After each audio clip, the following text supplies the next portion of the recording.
देख रहे हैं इन डार्क राजकुमार के साथ। दोस्तों, आज की कहानी में आगे बढ़ने से पहले अगर आप चैनल पर नए हैं तो चैनल को सब्सक्राइब ज़रूर कर लें और साथ ही वीडियो को लाइक करके नीचे कमेंट बॉक्स में अपनी राय ज़रूर दें। तो चलिए बढ़ते हैं आज की एक और डरावनी भूतिया कहानी की ओर। दोस्तों, ये घटना 3 साल पहले की है, जब मैं अपने दोस्त अनुज के साथ लखनऊ के लिए निकला था।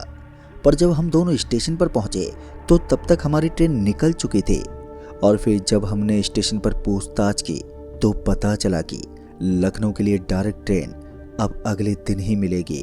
पर एक रात के करीबन 1:30 बजे एक ट्रेन थी जो सरौटा जंक्शन तक जाती थी। फिर सरौटा से हमें लखनऊ के लिए ट्रेन मिल जाती। ये मालूम करने के बाद अनुज और मैंने रात की 1:30 बजे वाली ट्रेन पकड़ने का फैसला किया और लिहाजन हमने सरौटा तक का टिकट लिया और जैसे रात के 1:30 बजे तो हम उस ट्रेन में चढ़ गए।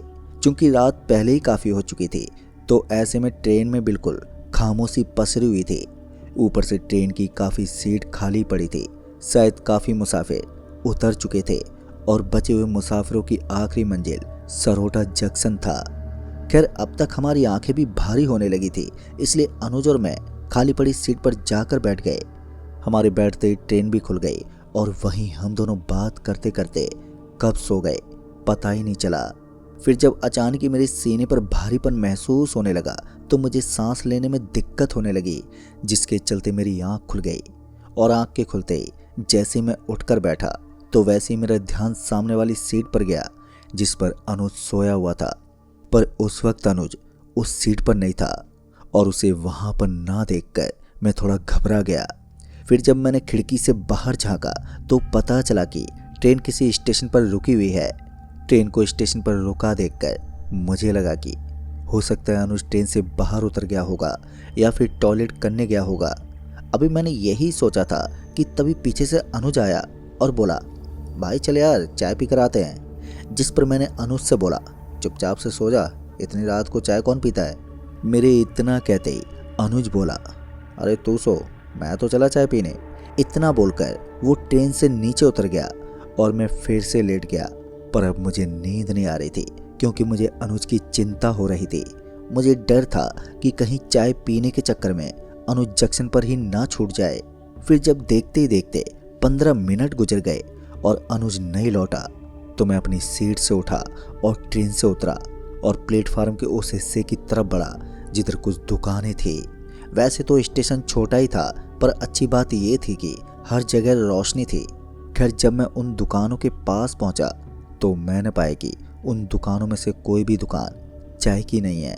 फिर जब उन दुकानदारों में से एक से पूछा, अरे भैया यहाँ पर चाय की दुकान कहाँ पर है, तो उस दुकान वाले ने बोला, स्टेशन पर सूरज ढलने के बाद चाय नहीं मिलती। उस दुकान वाले के ये कहते ही मैं मुस्कुराते बोला, ऐसी बात है तो आज फिर स्टेशन पर चाय बेचकर किसी ने स्टेशन का नियम तोड़ा है, क्योंकि कुछ देर पहले मेरा दोस्त चाय पीने के लिए ट्रेन से नीचे उतरा था। मेरे ये कहते वो सारे दुकान वाले मुझे घूर कर देखने लगे। उन्हें मुझे घूरता देख मैं वहां से आगे बढ़ गया और अनुज को ढूंढने लगा। काफ़ी ढूंढने के बाद जब मुझे अनुज नहीं मिला तो मैं डर गया और मेरे मन में बुरे बुरे ख्याल आने लगे। अभी मैं अनुज को आवाज़ ही दे रहा था कि तभी उस दुकान वालों में से एक ने मुझे आवाज़ देते हुए अपनी तरफ बुलाया और जब मैं उसके पास गया तो उसने मुझे धीरे से कहा, अगर तुम्हारा दोस्त सच में चाय पीने के लिए स्टेशन पर उतरा था, अगर उसने चाय पी ली है तो वो अब नहीं लौटेगा और तुम्हें भी फ़ौरन ही ट्रेन में वापस चले जाना चाहिए, नहीं तो हो सकता है कि तुम्हारी भी ये आखिरी रात हो। दोस्तों, उस दुकान वाले के ये कहते ही मुझे उस पर गुस्सा तो बहुत आया, पर मैंने उस वक्त उस आदमी से मुंहजोरी करना ठीक नहीं समझा और मैं अनुज को ढूंढने के लिए स्टेशन के उस हिस्से की तरफ बढ़ा जिधर खूब सारा अंधेरा पसरा हुआ था। जैसे जैसे मैं उस तरफ बढ़ा तो वैसे वैसे मुझे दूर कुछ लोग बैठे हुए नजर आने लगे। चूंकि अंधेरा काफ़ी था तो ऐसे में ये साफ नहीं था कि वो लोग कौन हैं। खैर, मैं इस उम्मीद में कि वहाँ मुझे अनुज बैठा मिल जाए ये सोचते हुए मैं उस ओर बढ़ता रहा। फिर जब मैं उन लोगों के करीब पहुँचा तो मैंने पाया कि वहाँ पर 4 लोग बैठे हुए हैं और चारों ही चाय पी रहे हैं। ये देखकर मुझे अच्छा लगा कि अनुज यहीं पर होगा और मैं अनुज का नाम लेते बोला, अरे अनुज, तू यहाँ पर बैठा है, मैं तुझे कहाँ कहाँ ढूंढ आया। मेरे इतना कहते ही उन चारों में से एक ने मेरी तरफ पलट कर देखा और उसके पलटते मैं चीखते हुए वहां से भाग खड़ा हुआ। मैं उस वक्त इतनी तेजी से भागा कि मैं प्लेटफार्म से नीचे कूद गया और पटरियों को पार करके खेतों की तरफ भाग गया। फिर जब मेरा पैर कहीं फिसला तो मैं इतनी जोर से गिरा कि मेरी आंखों के सामने अंधेरा पसर गया। और फिर जब मुझे होश आया तो मैं वहीं के किसी अस्पताल में था। मेरे सर पर 7 टांके लगे थे और हाथ पैरों पर भी बहुत ज़्यादा चोट आई थी। पिछली रात की घटना से ये साफ हो गया था कि मेरा दोस्त अनुज अब मारा जा चुका है, क्योंकि उन चारों लोगों में एक मेरा दोस्त अनुज ही था। पर जब उसने मुझे पलट कर देखा तो उसकी आंखें गायब थी और उसका चेहरा सफ़ेद पड़ा हुआ था। अब ये देखते मैं अपनी जान बचाने के लिए भागा और मेरी किस्मत अच्छी थी कि मैं बच गया। पर अभी इस बात की पुष्टि नहीं हुई थी कि अनुज सच में मर गया है। लिहाजा मैं अस्पताल से छूटते हुए अनुज की खबर के लिए जब मैं स्टेशन पहुंचा तो मुझे उसी दुकान वाले ने बताया कि उस रात एक लड़की की लाश मिली थी। और जब मैं उस बॉडी के शिनाख्त के लिए मोर्चरी हाउस पहुंचा तो वो लाश अनुज की ही निकली। मुझे ये तो नहीं मालूम कि अनुज के साथ उस रात क्या हुआ, पर वहाँ के दुकानदारों ने बताया कि काफ़ी समय पहले यहाँ पर 3 बच्चे केतली में चाय बेचा करते थे। एक रात जब ट्रेन स्टेशन पर लगी तो उस ट्रेन से 2 नशेड़ी उतरे और उन्होंने पहले तो उन बच्चों से चाय लेकर पी और जब पैसे मांगे तो उन्होंने उन तीनों बच्चों को स्टेशन पर दौड़ा दौड़ा कर मारा। उस वक्त उन तीनों बच्चों की किसी ने मदद तलक नहीं की, क्योंकि उन दोनों बदमाशों के हाथों में हथियार थे। उस रात उन तीनों बच्चों की मौत हो गई और फिर कुछ दिनों के बाद रात के वक्त जब भी कोई चाय पीने स्टेशन पर उतरता है तो वो या तो गायब हो जाता है या फिर पागल। और फिर इन सब घटनाओं के बाद से यहाँ पर रात के वक्त चाय बेचने पर पाबंदी लगा दी। पर आज भी उस स्टेशन पर उन तीनों बच्चों की आत्मा भटक रही है, जिसका शिकार मेरा दोस्त अनुज हो गया। तो दोस्तों, इस कहानी में बस इतना ही। तो चलिए बढ़ते हैं आज की वीडियो में एक और नई कहानी की ओर। दोस्तों, आज की कहानी रहीम जी की है, जो अपनी आप बीती में बताते हैं कि मेरा नाम रहीम है और लोग मुझे प्यार से रहीम मियाँ कहते हैं। मैं दिल्ली के एक इलाके में चांदनी चौक के पास एक छोटी सी गली में दर्जी की दुकान चलाता हूँ और मेरी उम्र तकरीबन 48 साल की है। पहले तो ये दुकान मेरे अब्बा की थी और उससे पहले उनके अब्बा की थी, यानी कि 3 पीढ़ियों से हम यहाँ पर सिलाई का काम करते आए हैं। और इसी वजह से कपड़े काटना, सिलना, बटन लगाना, ये सब काम मेरी रग रग में बसा हुआ है। लेकिन जो मैं आज आपको बताने जा रहा हूँ वो सुनकर शायद आप माने या ना माने, लेकिन कसम से मेरी हर बात सच है। जी हाँ दोस्तों, मेरी दुकान बहुत पुरानी है, एक संकरी सी गली में। मेरी दुकान के पीछे एक छोटा सा कमरा है जहाँ पर मैं कपड़े रखता हूँ, जैसे कि धागे, बटन और दूसरा सामान। और वहीं पर एक सीढ़ी है जो ऊपर मंजिल पर जाती है और वहीं पर हम लोग रहते हैं, मैं, मेरी बीवी नाजिमा और मेरे 2 बच्चे। मेरी दुकान सुबह 9 बजे खुलती है और रात 9 से 10 बजे तक खुली रहती है। लेकिन कभी कभी शादी के सीज़न में तो मुझे आधी आधी रात तक काम करना पड़ता है। दोस्तों, उस वक्त जून का महीना था और गर्मी चरम पर थी। उस दिन मेरे पास एक बड़ा ऑर्डर आया था जिसमें मुझे एक शादी के लिए 5 शेरवानी सिलनी थी। पर मेरे पास सिर्फ 4 दिन का ही वक्त था, तो मैंने अपने हेल्पर सलीम को कहा कि वो देर तक मेरे साथ रुके। लेकिन उस वक्त उसकी भी तबीयत खराब थी, जिस वजह से उसने माफ़ी मांगी और वो माफ़ी मांगकर वहाँ से चला गया। तभी मैंने सोचा चलो कोई बात नहीं, मैं अकेला ही कर लूँगा और रात भर मैं काम करूँगा। तभी रात के 11 बजे मैंने खाना खाया और फिर खाना पीना करने के बाद जब मेरे बच्चे सो गए तो मैं नीचे अपनी दुकान पर चला आया और शेरवानी का कपड़ा लेते हुए उसे सिलने लगा। उस वक्त गली पूरी तरह से सुनसान थी, पर उस वक्त जो आवाज़ें मुझे सुनाई दे रही थी वो थी किसी गाड़ी या फिर कुत्ते की, जो कुछ कुछ देर के बाद मुझे सुनाई दे जाती थी। लेकिन मैं उस वक्त अपने काम में डूबा हुआ था। काम करते हुए मुझे अभी कुछ ही वक्त हुआ था, यानी कि उस समय 12 ही बजे होंगे और मैं मशीन पर कढ़ाई कर रहा था कि तभी मुझे ऐसा लगा जैसे किसी ने मुझे देखा है। और जब मैंने पीछे मुड़कर देखा तो वहाँ पर कोई नहीं था। मेरी दुकान बंद थी और दरवाजे पर ताला लटका हुआ था। ये सब देखते हुए मैंने सोचा शायद ये सब थकान की वजह से है, और यही बुदबुदाते हुए मैं वापस से अपने काम में लग गया। लेकिन थोड़ी देर के बाद मुझे फिर से वही एहसास हुआ जिस वजह से मेरे भीतर अब बेचैनी शुरू हो गई। मुझे ऐसा लग रहा था जैसे कि कोई बिल्कुल मेरे पीछे खड़ा हो। तभी मैं फिर से मुड़ा, पर इस बार भी वहाँ पर कुछ नहीं था। लेकिन तभी मेरी नज़र आईने पर पड़ी तो वो आईना जो मेरे सामने की दीवार पर लगा था, मैं उसमें अपना रिफ्लेक्शन देख सकता था। तो मैंने देखा कि मैं मशीन पर बैठा कपड़ा सिल रहा हूँ, लेकिन मेरे पीछे आईने में मुझे एक धुंधली सी परछाई दिख रही थी, जैसे कि मेरे पीछे कोई खड़ा हो। और यही कारण था कि मेरा दिल तेजी से अब धड़कने लगा। और अपने तेज धड़कते दिल के साथ मैंने झट से पीछे मुड़कर देखा तो पीछे फिर से कोई नहीं था। लेकिन मैंने फिर से अपने आईने में देखा तो अब वो परछाई आईने में भी नहीं थी। अब सिर्फ मैं अकेला ही था उस वक्त। तभी मैंने अपनी आंखें मली, ये सोच कर कि शायद कहीं मेरी आंखें तो धुंधली नहीं हो गई हैं, या फिर थकान की वजह से मेरे साथ ये सब हो रहा है। और यही सोचते हुए मैं फिर से अपने काम में लग गया। लेकिन अब मेरा मन थोड़ा बेचैन था। बार बार आईने की तरफ मेरी नज़र चली जाती, लेकिन हर बार मुझे ये सब ठीक दिखता, सिर्फ मैं, मेरी मशीन और मेरा काम। लेकिन करीब 1 बजे रात तक मैंने एक शेरवानी पूरी कर ली थी, जिस वजह से मैं थोड़ा आराम करने के लिए अपनी सीट से उठा और चाय बनाने के लिए पीछे के कमरे में चला गया। अभी मैं चाय बना रहा था कि तभी मुझे दुकान से कोई आवाज़ सुनाई दी। दोस्तों, उस आवाज़ से ऐसा लग रहा था जैसे कि कोई मशीन चल रही है। और उस मशीन की आवाज़ सुनते ही मैं चौंक गया, क्योंकि जब मैं चाय बनाने आया था तो मैंने अपनी मशीन बंद कर दी थी, और जब मैं दौड़कर बाहर आया तो अब मशीन बंद थी। फिर मैंने सोचा शायद मुझे भ्रम हुआ है या फिर बाहर से कोई आवाज़ आई होगी, क्योंकि पुरानी दिल्ली में रात में कहीं ना कहीं कोई काम होता ही रहता है। और यही सोचकर मैं वापस से चाय लेने चला गया, और चाय लेकर वापस से मैं सिलाई काउंटर पर आकर बैठ गया। चाय पीते हुए मैंने आईने में अपने आप को देखा, और तभी मैंने देखा कि आईने में मेरे पीछे मशीन चल रही थी। लेकिन असलियत में मशीन तो बंद थी, पर मैं धीरे से मुड़ा तो मशीन सच में बंद थी। तभी मैंने फिर से आईने में देखा तो आईने में मशीन चलती हुई दिखाई दे रही थी, और उस पर कोई बैठा हुआ था। एक धुंधली सी परछाई सिर झुकाए हुए बैठी हुई सिलाई कर रही थी।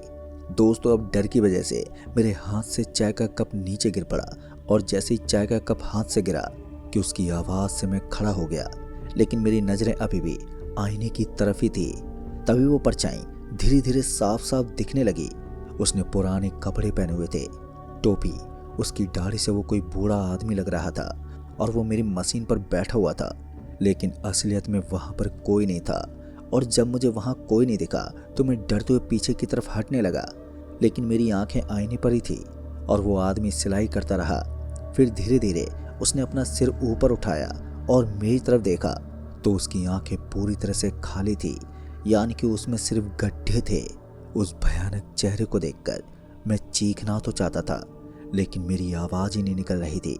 पर मैं डरा सहमा अभी उसे देख ही रहा था कि तभी वो धीरे से मुस्कुराया, और देखते ही देखते वो धीरे धीरे धुंधला होने लगा, और फिर कुछ ही पल में वो गायब हो गया। पर मेरे सामने जो रखा हुआ था अब वो पूरी तरह से सामान्य हो गया था। अब उस आईने में सिवाय मेरे कोई भी नहीं दिख रहा था, पर मैं वहीं पर खड़ा कांपता रहा। और जब मैंने अपने आप को संभाला तो मैं वहाँ से तुरंत ही ऊपर की तरफ भागा। मैंने जल्दी से अपनी सोती हुई बीवी को जगाया, और वो मेरी घबराती हुई आवाज़ सुनकर उठ बैठी और कहने लगी कि अरे क्या हुआ, तुम ठीक तो हो? तभी मैंने उसे अपने साथ घटी वो सारी घटना बताई, जिसे सुनते ही वो हंसने लगी। और उसको हंसता देख मैंने उससे फिर कहा, देखो सच में आईने में कोई था। लेकिन दोस्तों, नाजिमा मेरी बात का यकीन ही नहीं कर रही थी, और वो मुझे मेरा वहम बताकर सो गई। पर अब मेरे भीतर एक गहरी बेचैनी बढ़ गई थी। वो चेहरा मुझे बार बार याद आता रहा, वो खाली आंखें, वो मुस्कान, और सब कुछ जो कि मेरे साथ घटा था। पर जब सुबह हुई तो मैं नीचे गया तो मैंने देखा कि दुकान बिल्कुल सामान्य थी, और आईना भी अपनी जगह पर वहीं पर था। तभी मैंने उस आईने में गौर से देखा, लेकिन अभी इस वक्त मुझे इसमें कुछ भी अजीब नहीं लग रहा था, जैसा कि रात में लग रहा था। तभी एक पल के लिए मैंने सोचा शायद कहीं सच में मुझे भ्रम तो नहीं हुआ था थकान की वजह से। और ये सोचकर मैंने रात की बात भुला दी, और मैंने दिन भर नॉर्मल तरीके से काम किया। दुकान पर ग्राहक भी आए, कपड़ों का भी लेन देन हुआ, और साथ ही सलीम भी अब काम पर आ गया था, क्योंकि अब उसकी तबीयत बेहतर हो चुकी थी। तभी हम दोनों ने मिलकर दिन भर काम किया। पर दिन में मुझे रात जैसा कुछ भी महसूस नहीं हुआ था। लेकिन दोस्तों, शाम को जब सलीम चला गया था तो मेरे अकेलेपन में मुझे फिर से वही एहसास शुरू हुआ। मुझे ऐसा लगा जैसे कोई देख रहा हो। तभी मैंने आईने की तरफ देखा तो अभी तक सब कुछ सामान्य था, लेकिन मेरे मन में एक अजीब सी खटक थी, जिस वजह से मैंने जल्दी से काम समेटा और मैं ऊपर कमरे में चला गया। पर उस रात मैंने देर तक काम नहीं किया। लेकिन अगली रात मुझे शादी का ऑर्डर पूरा करना था, जिस वजह से मुझे देर तक काम करना पड़ा। पर रात के करीब 12 बजे मैं फिर से मशीन पर बैठा और फिर वही हुआ जो मैंने बीती रात आईने में देखा था। जी हाँ दोस्तों, आज फिर से वो आदमी वहीं पर बैठा हुआ था, वही बूढ़ा दाढ़ी वाला जिसके पुराने कपड़े थे। वो आदमी मेरी दूसरी मशीन पर बैठा सिलाई करता हुआ दिख रहा था। उस आदमी को देखते मेरे हाथ पांव खुद पे खुद एकदम से रुक गए और मेरे हाथ अपने आप ही कांपने लगे थे। तभी मैंने कपकपाते हुए असली मशीन की तरफ देखा तो मुझे वहां पर कोई नहीं दिखा। लेकिन मैंने फिर से आईने में देखा तो वो उस आईने में दिख रहा था। धीरे धीरे वो आदमी मशीन चला रहा था। तभी मैंने किसी तरह हिम्मत जुटाकर उस आईने की तरफ अपने कदम बढ़ाए, ये देखने के लिए कि आखिर माजरा क्या है। लेकिन जैसे ही मैं आईने के नजदीक गया तो उसने झट से अपना सिर ऊपर उठाया और मेरी तरफ देखा तो उसकी आंखें इस बार और भी गहरी और खाली थी। ऐसा लग रहा था जैसे कि वो एक गहरा कुआं हो। मेरी रूह कपकपा गई। इससे पहले मैं वहां से भागता कि तभी वो जोर से हंसने लगा और अपना हाथ उठाकर मुझे इशारे से अपनी तरफ बुलाने लगा। लेकिन मेरी हिम्मत नहीं हो रही थी कि मैं उसकी तरफ बढ़ूं। तभी वो चीखते उठा और मेरी तरफ बढ़ा, जिस वजह से डर मेरे ऊपर हावी हो गया और मेरे कदम अपने आप ही दौड़ने लगे। और जब मैं नाजिमा के पास पहुंचा तो इस बार नाजिमा मेरा चेहरा देखकर डर गई और कहने लगी कि अरे अरे क्या हुआ तुम्हें? तुम ठीक तो हो? इतने डरे हुए क्यों? तभी मैंने उसे सब कुछ बताया, पर इस बार उसे भी मेरी बातों पर यकीन होने लगा कि कुछ तो गलत है मेरे साथ। पहले तो उसने मुझे शांत किया और कहा कि सुबह हम मौलवी साहब के पास चलेंगे। फिर हम अगले दिन गली के पास वाली मस्जिद के मौलवी हाजी साहब के पास गए, जहां पर जाकर मैंने उन्हें सब कुछ बताया। मौलवी साहब मेरी बात को ध्यान से सुनते रहे और तब जाकर बोले, रहीम मियाँ, ये कोई साधारण बात नहीं है। आईने में जो तुम देख रहे हो वो शायद किसी आत्मा की परछाई है। तुम्हारी दुकान तो बहुत पुरानी है, हो सकता है किसी का कोई अधूरा काम हो। तभी मैंने एक गंभीर आवाज से पूछा, लेकिन ये कौन हो सकता है हाजी साहब? तभी उन्होंने कहा, तुम्हारे अब्बा या फिर दादा के बारे में कुछ पता है? कभी ऐसा कुछ हुआ था? मैंने सोचा, मेरे अब्बा तो 10 साल पहले गुजर गए थे, लेकिन मेरे दादा वो जब मैं छोटा था तभी मर गए थे। मुझे ज़्यादा कुछ तो याद नहीं था, लेकिन मेरी अम्मी अभी जिंदा थी। मैंने सोचा मैं उनसे पूछूंगा, और यही सोचते हुए मैं अपने घर लौट आया। और घर आकर मैंने अपनी अम्मी से पूछा, लेकिन अब वो बहुत बूढ़ी हो चुकी थी और उनकी याददाश्त भी बहुत कमज़ोर थी। लेकिन जब मैंने उन्हें आईने के बारे में बताया तो वो सोचने लगी और फिर जाकर बोली, हाँ बेटा, वो आईना तुम्हारे दादा का बहुत प्यारा था। वो कहते थे कि इसमें हर सिलाई साफ दिखती है। लेकिन एक बात थी, तुम्हारे दादा की मौत अचानक ही हो गई थी। एक रात वो दुकान में काम कर रहे थे, दिल का दौरा पड़ा और वहीं मशीन के सामने पड़े थे वो। जब सुबह तुम्हारे अब्बा ने दुकान खोली तो वहीं पर मिले थे। अब ये सुनते मेरे रोंगटे खड़े हो गए। मतलब कि मैं जो देख रहा था वो सच में मेरे दादाजी की आत्मा थी। लेकिन क्यों? इतने साल बाद ऐसा क्यों हो रहा था? मुझे वो सब क्यों दिख रहे थे? तभी अम्मी ने आगे बताया कि उस समय तुम्हारे दादा एक खास शेरवानी सिल रहे थे किसी नवाब साहब के लिए। वो भी बहुत महंगी थी और बहुत ही ज़्यादा खूबसूरत, लेकिन वो किसी कारणवश अधूरी रह गई थी। पर तुम्हारे अब्बा ने बाद में किसी तरह से उसे पूरी की थी। लेकिन तुम्हारे दादा को बहुत अफसोस था कि वो उसे खुद पूरा नहीं कर पाए। दोस्तों, अब ये सुनते ही मैं सोच में पड़ गया कि क्या सच में मेरे दादा की आत्मा अब भी उस अधूरे काम की वजह से भटक रही है। मैंने हाजी साहब से फिर बात की, लेकिन उन्होंने कहा, अगर ऐसा है तो शायद तुम्हें कुछ करना होगा। शायद उस काम को फिर से करना होगा, या फिर उनकी रूह के लिए दुआ करनी होगी तुम्हें। मैंने हाजी साहब की बात मानी और मैं देर रात हिम्मत करके फिर से दुकान में गया और दरवाज़ा बंद करके आईने की तरफ मुंह करके मशीन पर बैठ गया। लेकिन अभी कुछ देर तक तो कुछ नहीं हुआ। फिर उसके बाद धीरे धीरे मुझे वो आदमी फिर से दिखा, लेकिन इस बार मैं उस परछाई से डरा नहीं, और हिम्मत करके मैं धीमी आवाज में बोला, दादाजी अगर आप हो तो मुझे बताइए आप क्या चाहते हैं। पहले तो वो मुझे देखता रहा, फिर उसके बाद धीरे से उसने एक कपड़े की तरफ इशारा किया जो मेरी मेज पर पड़ा था। तभी मैं अपनी जगह से उठा और उस कपड़े को उठाया। ये वही कपड़ा था जो बरसों से दुकान में पड़ा था, जो कि अम्मी ने बताया था कि ये वही कपड़ा है जिससे दादाजी शेरवानी बना रहे थे। उनके इशारे से मैंने समझ लिया और कहा, ठीक है दादाजी, मैं इसे पूरा करूँगा, वो भी आपके लिए। और तभी मैंने उस रात से उस शेरवानी को सिलना शुरू किया। लेकिन हर रात काफ़ी देर तक आईने में मेरे दादाजी मेरे साथ ही बैठे रहते और मुझे देखते रहते। कभी कभी तो मुझे लगता जैसे वो मुझे मेरा काम सिखा रहे हैं। मेरे हाथ उनके हाथ से चल रहा है, जिस वजह से अब मुझे किसी बात का डर नहीं था, बस एक अजीब सा रिश्ता था। मैं समझ गया कि वो मुझे नुकसान नहीं पहुंचाना चाहते, बस वो अपना काम पूरा करना चाहते हैं। 2 हफ्ते में मैंने वो शेरवानी पूरी की, पर जिस रात मैंने आखिरी सिलाई की और मैंने शेरवानी को उठाया और उस आईने के सामने खड़ा हुआ और बोला, दादा ये लो हो गया आपका अधूरा काम। लेकिन इस बार आईने में उनका चेहरा मुझे साफ साफ दिख रहा था।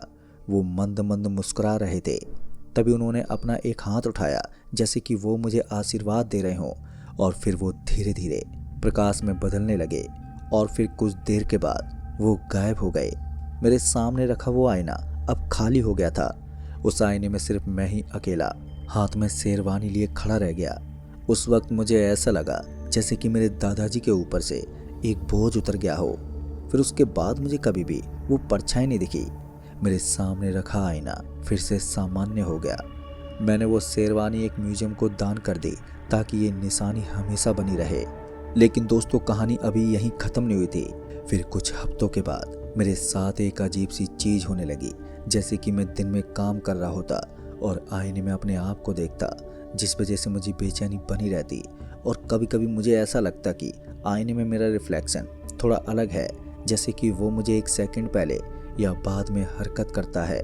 पहले तो मैंने इन सभी बातों पर ध्यान नहीं दिया, सोचा शायद ये मेरी नज़र का धोखा है। लेकिन ये मेरे साथ बार बार होने लगा। मैं अपना हाथ उठाता तो आईने में मेरा रिफ्लेक्शन एक पल के बाद उठता, और मैं मुड़ता तो वो एक पल पहले मुड़ता।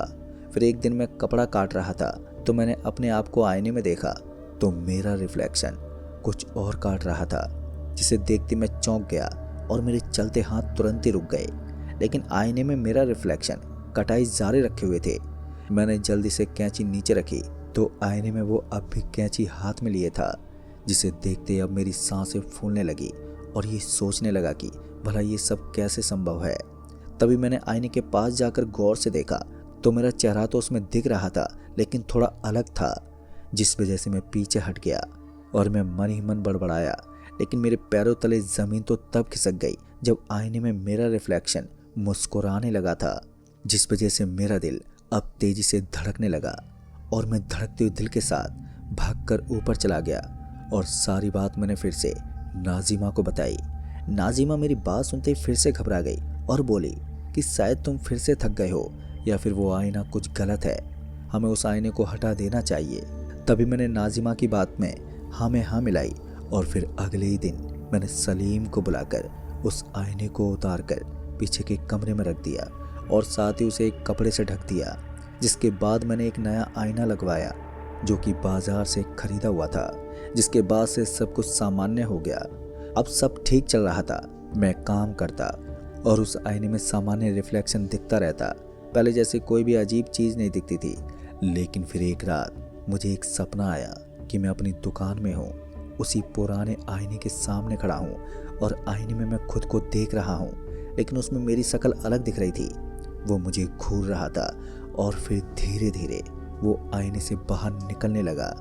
और जैसे ही वो पूरा बाहर आ गया तो मैं ज़ोर से चीखता चिल्लाता हुआ जाग उठा।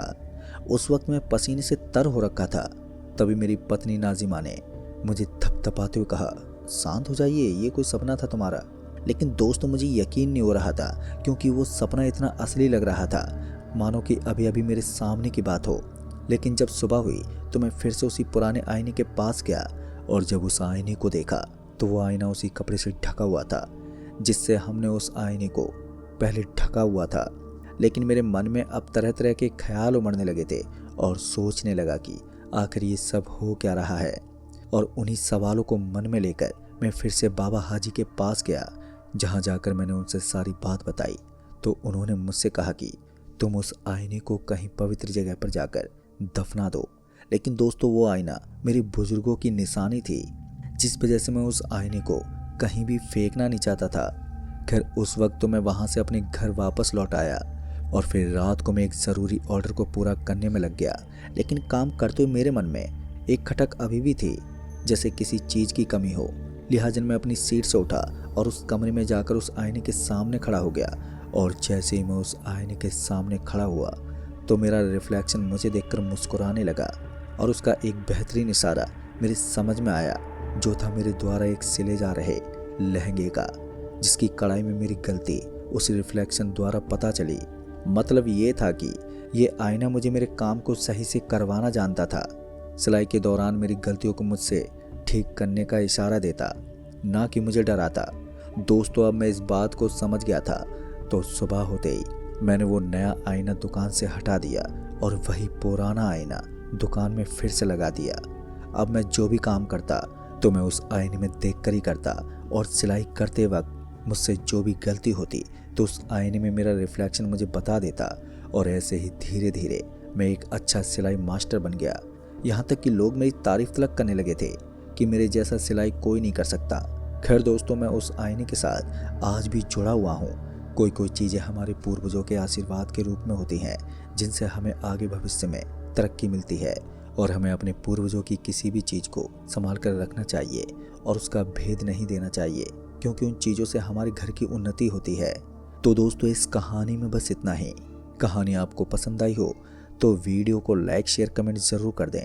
तो मैं आपका दोस्त राजकुमार जल्द ही मिलूँगा ऐसी एक और डरावनी भूतिया कहानी के साथ। तब तक के लिए बाय एंड टेक केयर।